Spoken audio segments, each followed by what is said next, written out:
La méditation de ce 16 décembre est intitulée « Une couronne d'épines, une couronne de gloire ». Alors le signe du Fils de l'homme paraîtra dans le ciel. Toutes les tribus de la terre se lamenteront, et elles verront le Fils de l'homme venir sur les nuées du ciel avec beaucoup de puissance et de gloire. Matthieu 24, 30. Le Christ vient sur les nuées du ciel avec puissance et grande gloire. Qui le rencontrera dans la paix? Qui sera parmi ceux à qui s'applique les mots suivants? Il viendra pour être glorifié dans ses saints et être admiré chez tous ceux qui croient. Cette venue est appelée l'apparition glorieuse du grand Dieu et notre Sauveur Jésus-Christ. Elle surpasse en gloire tout ce que l'œil n'a jamais vu. Sa révélation personnelle dans les nuées du ciel sera au-delà de tout ce que l'imagination n'ait jamais conçu. Il y aura alors un parfait contraste avec l'humilité qui caractérisa son premier avènement. Il vint alors en tant que fils du Dieu infini, mais sa gloire fut dissimulée sous le voile de l'humanité.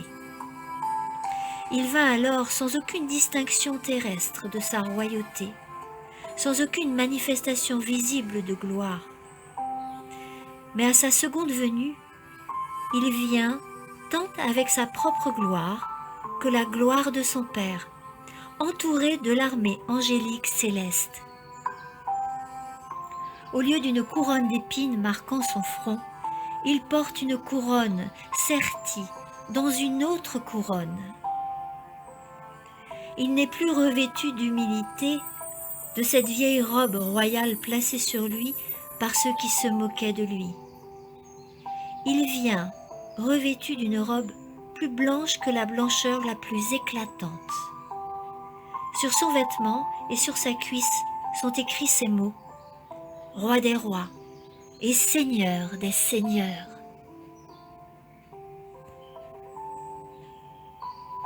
En tant que représentant de Dieu, le Christ apparut en chair comme un humain. Bien que de forme humaine, il était le Fils de Dieu, et à travers lui, le monde eut l'occasion de démontrer comment il traiterait Dieu. Le Christ a déclaré: « Celui qui m'a vu a vu le Père » Jean 14, 9. Mais quand il vint la seconde fois, sa divinité n'est plus cachée. Il vient comme celui qui est égal à Dieu et son bien-aimé Fils, prince du ciel et de la terre. Il est aussi le Rédempteur de son peuple, la source de la vie.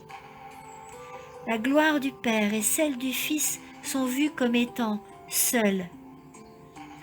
En effet, le Seigneur de l'univers sera roi à Jérusalem sur la montagne de Sion.